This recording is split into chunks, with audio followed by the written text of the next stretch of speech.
Doctor Rajasekhar eye hospital, super speciality eye care centre. కంటి ఆపరేషన్లకు చెన్నై, మధురై వెళ్లనవసరం లేకుండా ప్రపంచ స్థాయి ఆధునిక ఆపరేషన్లు ఇప్పుడు మన నెల్లూరులో సత్యసాయి భజన మందిరం ప్రక్కన 3వ main road, Rammurthy Nagar, Nellore. Welcome to sauce TV.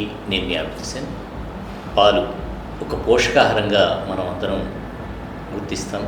మరి చిన్నపిల్లల నుంచి పెద్దల వరకు తీసుకుంటే అందరూ కూడా దీన్ని పోషకాహారంగా ప్రతిరోజు పాలు వివిధ రకాలుగా మనం తీసుకుంటూ ఉంటాం. స్వీట్స్ కావచ్చు, మిల్క్ ప్రోడక్ట్స్ కావచ్చు, ఇప్పుడు ఎండలు ఎక్కువగా ఉన్నాయి, మజ్జిగ రూపంలో కావచ్చు, ఏదో రకంగా పాలను అయితే సేవిస్తుంటాం. కానీ ఇదే పాలు కల్తీకి గురవుతున్నాయని మీకు తెలుసా?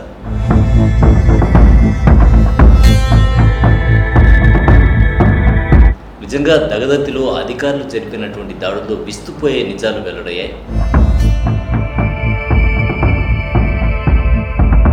ఈరోజు మనతో పాటు ఫుడ్ సేఫ్టీ అధికారి వెంకటేశ్వర్లు ఫోన్ లైన్ అందుబాటులో ఉన్నారు. ఒకసారి వారితో కాల్ చేసి అసలు దగదత్తిలో ఏం జరిగింది తెలుసుకుందాం.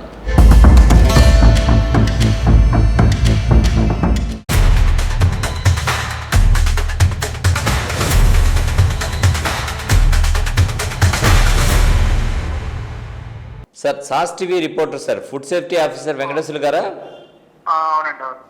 సార్, ఇప్పుడు ఈ కల్తీకి సంబంధించి మీరు పట్టుకున్నారు కదా సార్ పాలని, సో దీనికి సంబంధించి ఇన్ఫర్మేషన్ కొంచెం చెప్తారా సార్ మీరు? అదే అండి, ఒక క్రెడిబుల్ ఇన్ఫర్మేషన్ వచ్చింది. దాంతో ఆమె దామవరం విలేజ్, దగదత్తి మండలం అండి సార్. ఆమె ఈ పని చేస్తున్నారు. ఫ్యాట్ కంటెంట్ ఎక్కువ, చూన్స్ వస్తున్నట్టు అలా ఆయిల్ కలిగితే ఓకే, దాని మీద దాని గురించి రెగ్యులర్ గా చేస్తుందేమే అని అక్కడ గ్రామస్తులు ఫిర్యాదు చేశారు. ఓకే, దాని మీద అసలు ఏ టైంలో వెళ్తారు అంటే అవన్నీ పోలీస్ అసిస్టెంట్స్ తీసుకొని అది వెళ్ళడం జరిగింది వాళ్ళ ఇంటికి. Okay sir. వాళ్ళ ఇల్లు కూడా మొత్తం సెర్చ్ చేస్తాము యాక్చువల్ గా. అయితే అది జరుగుతున్నట్టుగా అన్ని కనపడినాయండి. అక్కడ దాదాపు 235 ఎంటీ పౌచెస్ ఉన్నాయి దగ్గర. ప్రిన్సెస్ లో. ఓకే సార్, ఇవి ఇప్పుడు డైరీకి సరఫరా చేస్తున్నారని చెప్పారు కదా సార్, ఏ డైరీకి? అది శ్రీ విఘ్నేశ్వర చంద్రశేఖరపురం అని, అక్కడ విఘ్నేశ్వర డైరీ అని ఉందట. విఘ్నేశ్వర డైరీకి పోతున్నాయండి సార్. ఇప్పుడు డైరీకి పాలు సరఫరా చేస్తున్నారు, డైరీలో గుర్తించడానికి ఏమైనా పరికరాలు ఉంటాయి కదా సార్? ఎందుకు గుర్తించలేదు సార్ 90 లీటర్లు అంటే? అదే వాళ్ళు అసలు తీసుకునే, మేము చెప్పేది కూడా అదే, ప్రాథమిక పరీక్షలు చేయాలండి.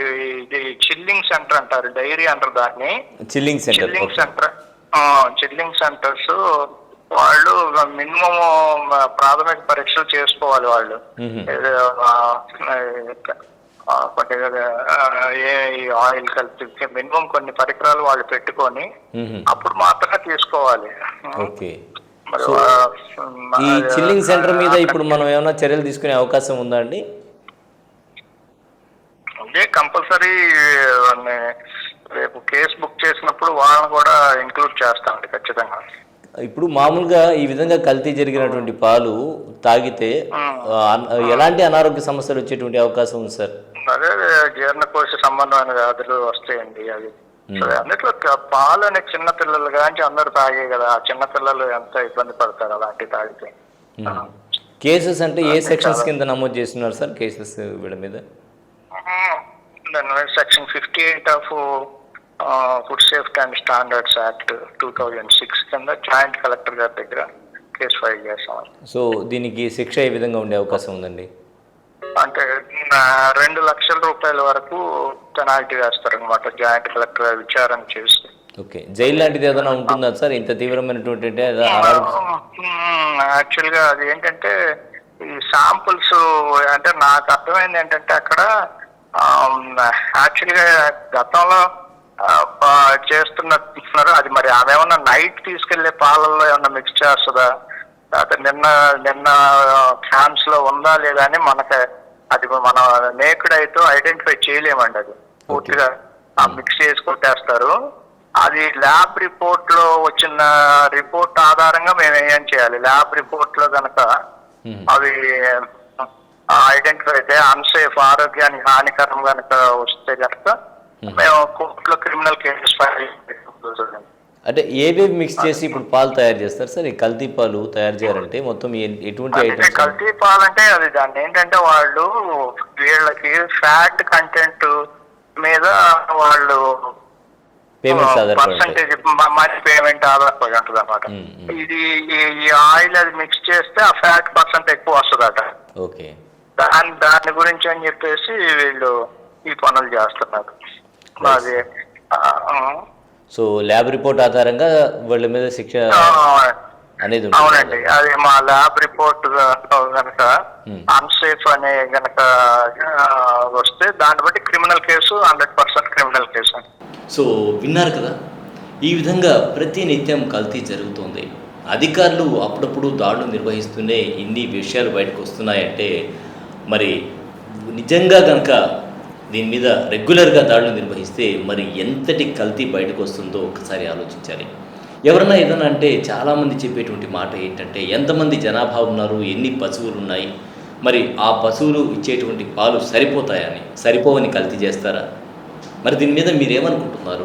ఎస్, మీకోసమే ఇప్పుడు మనం ఫుడ్ సేఫ్టీ అధికారి వెంకటేశ్వర గారితో మాట్లాడాం కాబట్టి ఆయన కాంటాక్ట్ నెంబర్ అయితే ఇక్కడ డిస్ప్లేలో ఇవ్వడం జరుగుతుంది. మీకు ఎక్కడన్నా మీ పరిసర ప్రాంతాల్లో కల్తీ జరుగుతున్నట్టు గుర్తిస్తే మాత్రం వెంటనే ఈ నెంబర్కు కాల్ చేయండి. కల్తీని అరికడదాం, మన ఆరోగ్యాన్ని మనం కాపాడుకుందాం. మన ఆరోగ్యాన్ని కాపాడుకునే బాధ్యత మనదే. దీనికోసం ప్రత్యేకంగా ఎవరు రారని గ్రహించండి. వెంటనే ఫోన్ తీసుకోండి. ఎక్కడన్నా మీ పరిసర ప్రాంతాల్లో పామాయిలు మిగతా ప్రోడక్ట్స్తో కలిపి, అంటే కేవలం గాఢత కోసమే ఈ విధంగా కల్తీకి పాల్పడుతున్నారు అనేది కాదనేది సత్యం. కాబట్టి ఖచ్చితంగా వెంటనే కాల్ చేయండి, అధికారులకు సమాచారం ఇవ్వండి, సురక్షితమైనటువంటి పాలన సేవించండి. ఇది వాటి ప్రత్యేక విశ్లేషణ. మరో విశ్లేషణలో మళ్ళీ కలుద్దాం. మీరు కూడా ఈ ఫుడ్ కల్తీపై కామెంట్ చేయాలంటే కింద కామెంట్ చేయండి.